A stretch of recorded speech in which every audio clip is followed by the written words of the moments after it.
I felt we were very balanced, and with how fast we were going, we were able to get a lot of plays in.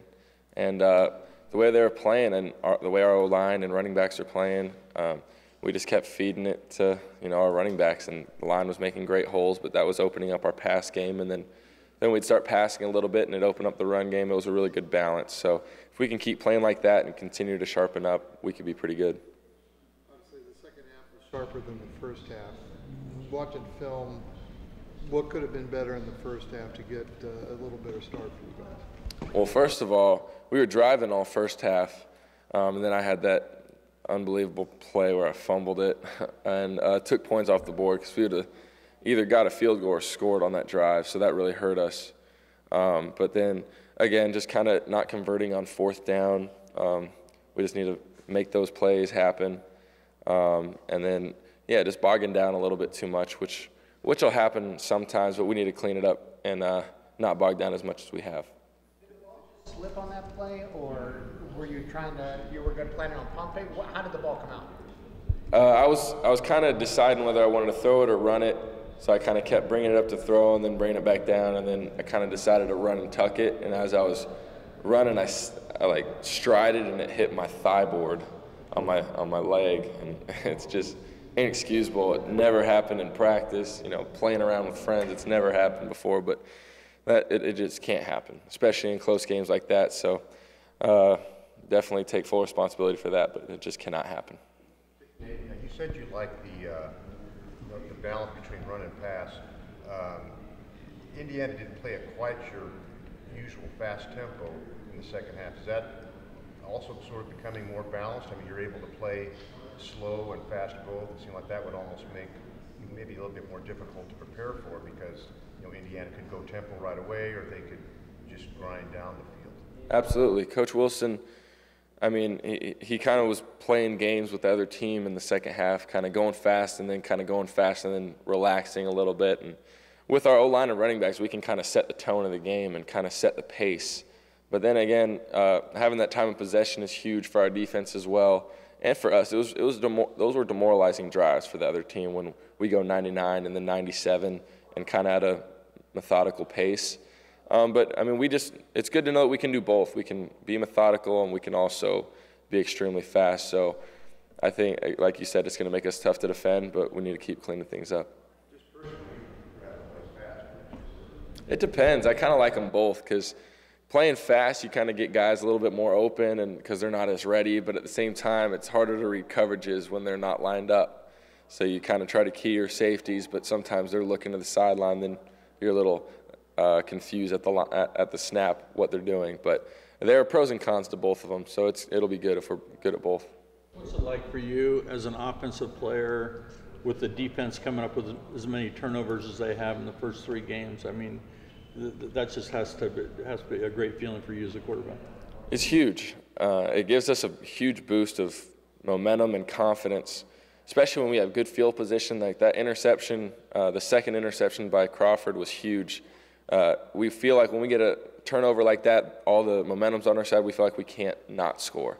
So, I mean, just giving us the ball a little bit more and letting me put it in the hands of our running backs and receivers and the O-line we have, we feel very good about it. So the way our defense has been playing and creating turnovers has been huge. And I'm sure you've seen some film, obviously, of Wake Forest early on from their defense. What do you see from them? Very sound.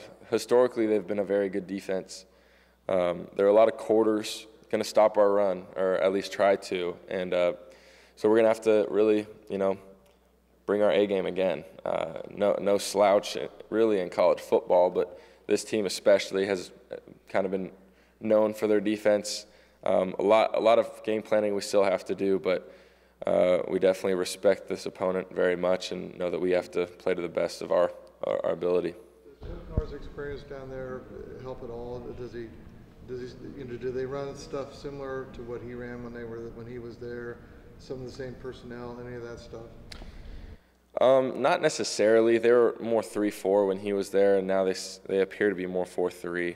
But yeah, I mean, I'm sure he knows some personnel from when he was there, but I mean, we're not really relying on that much. We're kind of watching film objectively of what we see and what we want to try to exploit. So I mean, there's no real weaknesses on our defense. And so, again, we're going to have to really prepare hard and execute. Obviously, lead the nation in rushing. We can see the stats.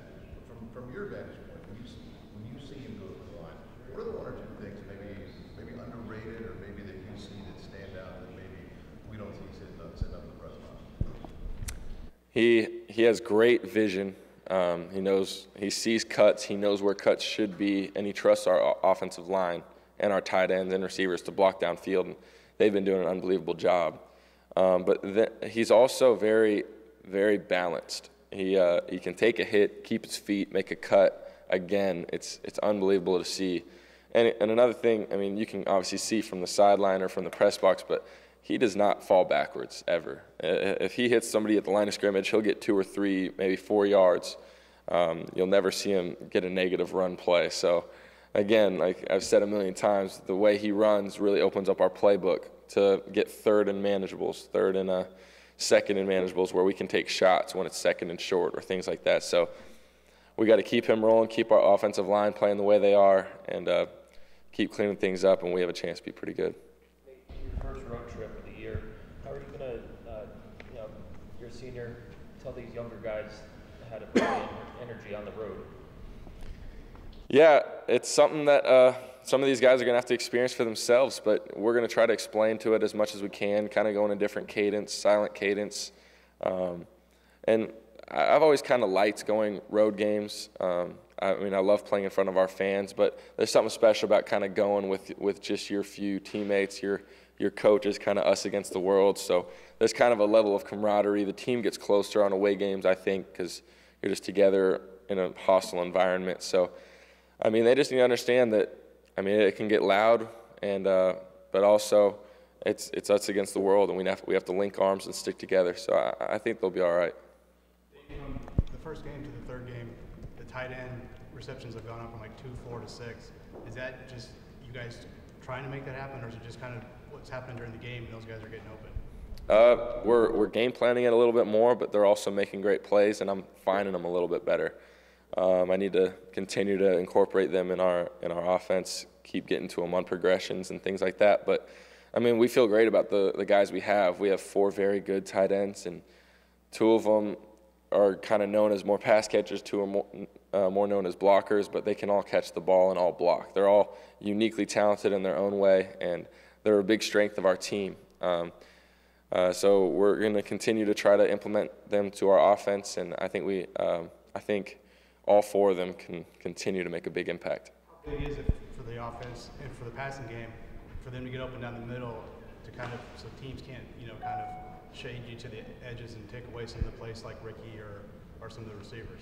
It's huge, and since they're such big bodies, it's easier for me to kind of put it on them.